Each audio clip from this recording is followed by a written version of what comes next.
Assalamualaikum warahmatullahi wabarakatuh. Selamat datang di channel Darus MPP Fisika Interaktif. Channel ini berisi tentang materi-materi fisika mulai dari kelas 10, kelas 11, dan kelas 12. Pada setiap video juga disediakan alat ukur untuk memahami sejauh mana pemahaman kita tentang materi yang ada di video ini, berupa tes online yang terdapat di kolom deskripsi YouTube ini. Bagi Anda yang berminat silakan mencoba, dan bagi Anda yang cocok dengan apa yang saya sajikan ini, silakan subscribe channel ini. Demikian, selamat menyaksikan. Anak-anakku sekalian, mari kita lanjutkan pembahasan kita tentang induksi elektromagnetik. Pada pertemuan kali ini kita akan membahas tentang generator. Kita tahu bahwa generator itu ada dua macamnya. Yang pertama generator AC. Kita lihat bagaimana penampang dari generator AC. Dari gambar ini kita bisa lihat bahwa pada generator AC ini mempunyai dua cincin. Nah, ya. Kemudian kita lihat ini adalah magnet permanennya. Kemudian inilah kumparan yang berputar. Ya, kumparan yang berputar itu menyebabkan terjadinya perubahan flux magnetik pada kumparan tersebut dan menyebabkan timbulnya GGL induksi pada generator ini. Outputnya berbentuk sinusoidal. Ya. Jadi GGL-nya berbentuk sinusoidal, artinya mengalami perubahan. Terkadang dia 0, terkadang dia maksimum, 0 lagi, maksimum 0 lagi. Begitu terjadi seterusnya. Jadi setiap saat GGL-nya berubah. Inilah disebut dengan generator AC, alternating current, ya. Arus bolak atau tegangan bolak-balik. Yang kedua adalah generator DC, ya, direct current. Kita lihat penampangnya, apa bedanya. Pada generator DC, cincinnya ini cuma ada satu. Bedanya dia terbelah, ya. Sehingga kalau kita lihat dari keluarannya, GGL-nya menjadi seperti ini, ya. Minimum, maksimum, terus. Nah, nanti ada alat yang membantu dia menjadi tegangannya searah, lurus saja, tidak seperti itu. Nah, berapa besar GGL-nya anak sekalian? Besar GGL pada generator baik DC maupun AC adalah GGL sama dengan min N kali B kali A kali omega sin omega T. Ya. Ini sinusoidal namanya.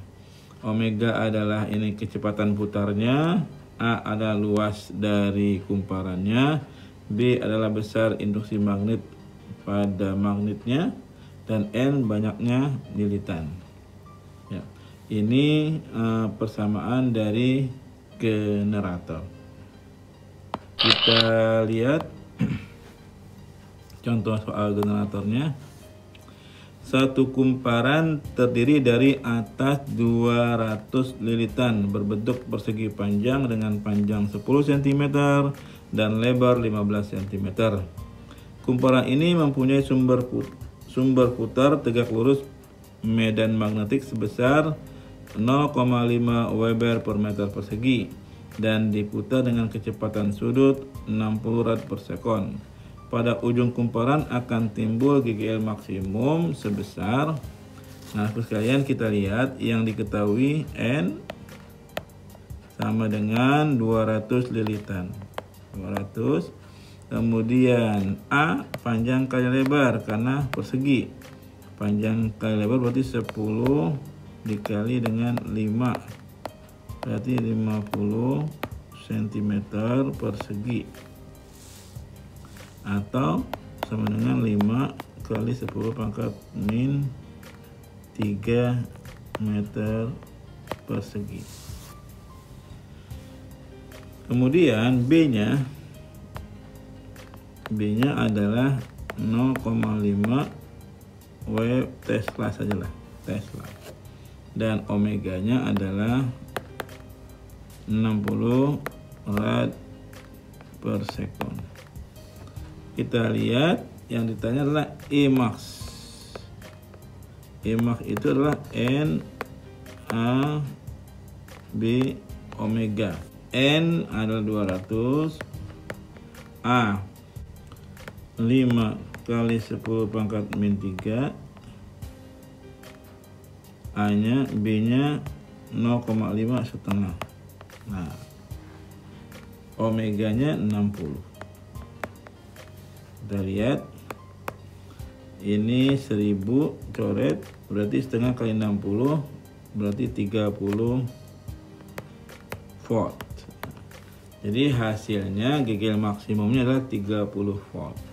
Isinya yang B.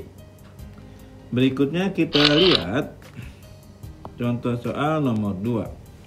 Sebuah generator armaturnya berbentuk bujur sangkar dengan sisi 4 cm dan terdiri atas 1000 lilitan.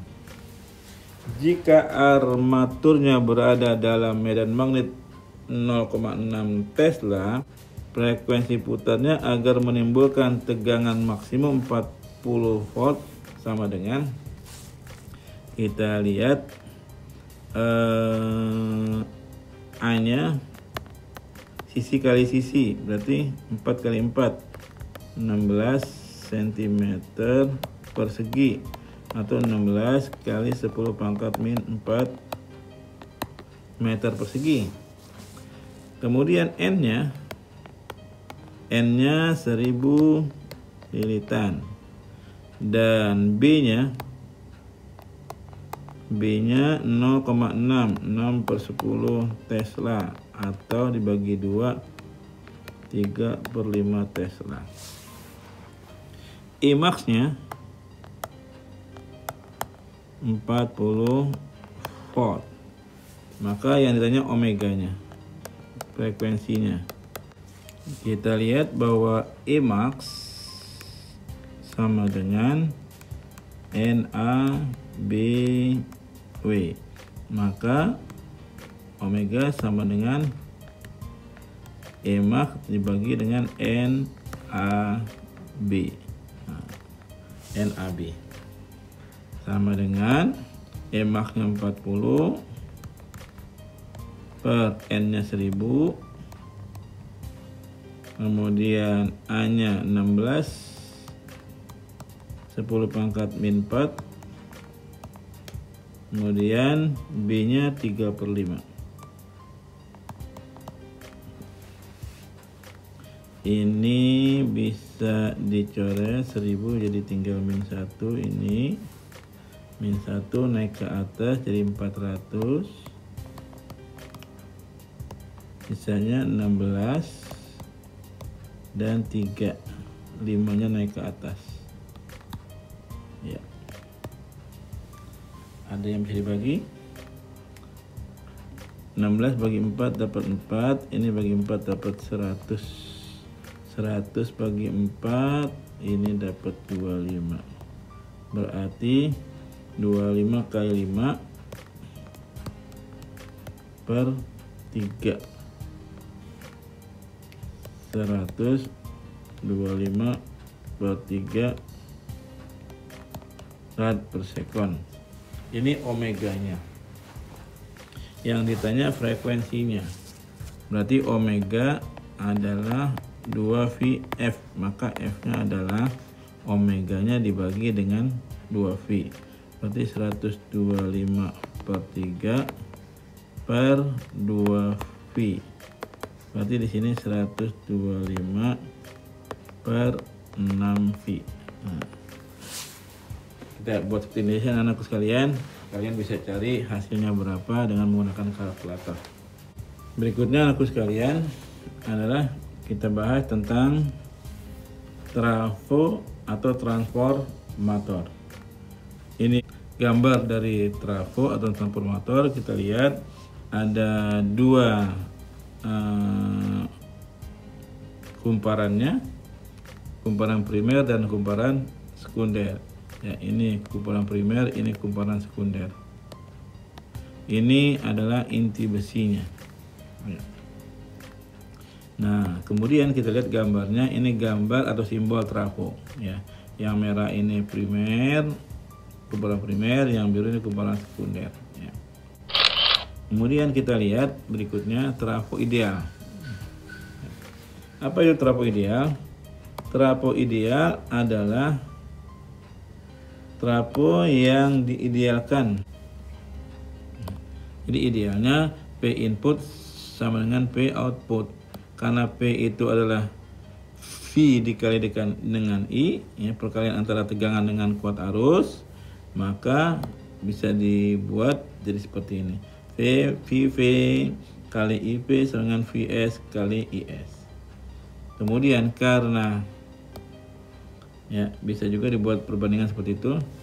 Kemudian karena V atau GGR sebanding dengan N, maka bisa dibuatlah persamaan menjadi seperti ini. VP per VS dengan NP per NS. Ini pada trafo ideal. Ya.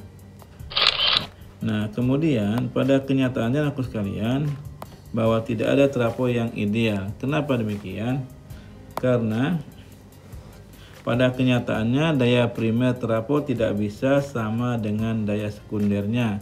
Karena pada inti besi trafo terdapat arus yang mengitari inti besi tersebut yang disebut dengan arus eddy yang berubah menjadi panas. Jadi pada inti besi ini akan timbul arus eddy, arus yang berputar-putar mengelilingi inti besi ini. Dan sehingga besi ini menimbulkan panas. Panas itu adalah daya disipasi. Sehingga pada daya input selalu lebih besar dari daya outputnya. Sehingga kita kenal adanya efisiensi trafo. Efisiensi adalah daya sekunder dibagi dengan daya primer kalikan 100% karena dinyatakan dengan prosentase. Karena P adalah V kali I, maka bisa dibuat seperti ini. Jadi N dengan VS kali IS per VV kali IP kali 100%. Ya. Kita lihat aku sekalian contoh yang ketiganya tentang trafo. Sebuah trafo step up mengubah tegangan 25 volt menjadi 250 volt. Ini artinya NP 25 volt, NS 250 volt. Jika efisiensi trafo N trafo adalah 80%, kita jadikan saja 4/5, 80/100 disederhanakan menjadi 40. Dan kumparan dihubungkan dengan lampu 250 volt, 50 watt, maka kuat arus dalam kumparan primernya adalah, kita lihat, berarti lampu ini kalau kita gambarkan,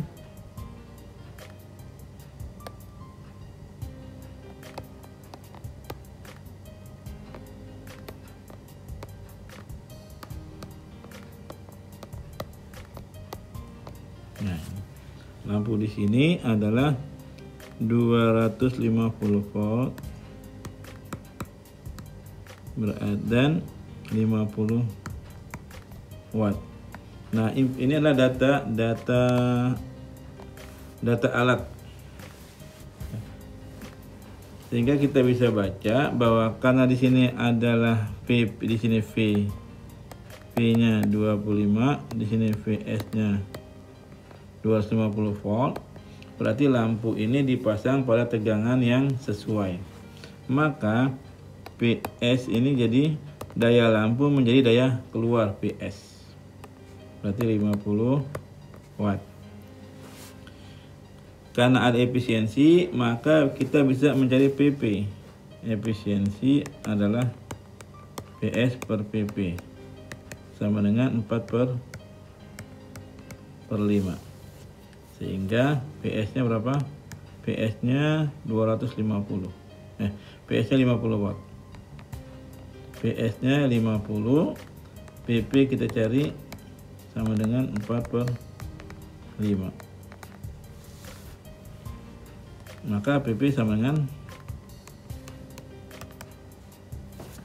250 dibagi 4.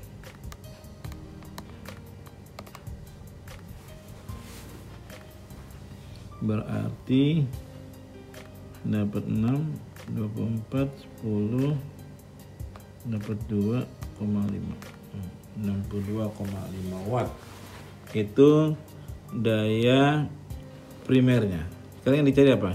Maka kuat arus dalam kumparan primer. Maka kita lihat PV berarti sama dengan VP dikali IP. Maka PP nya ada 50, kita ketemu cari IP nya. IP sama dengan PP dibagi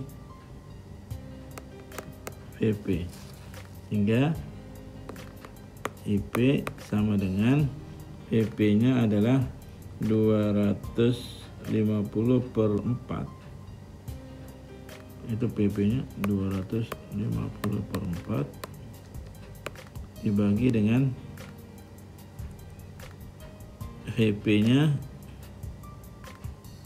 PV nya 25. Turun ke bawah 250 per 100. Berarti 2,5 ampere. Isinya 2,5 ampere.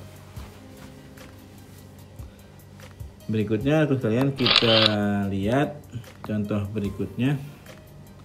Sebuah trafo yang efisiensinya N-nya 75%, berarti 3 per 4 ini. 75 per 100, 3 per 4. Dihubungkan dengan tegangan primer, berarti VP 220 volt. Dan menghasilkan tegangan sekunder VS 110 volt. Jika arus pada kumparan sekunder IS adalah 2 ampere, maka arus pada kumparan primer adalah IP.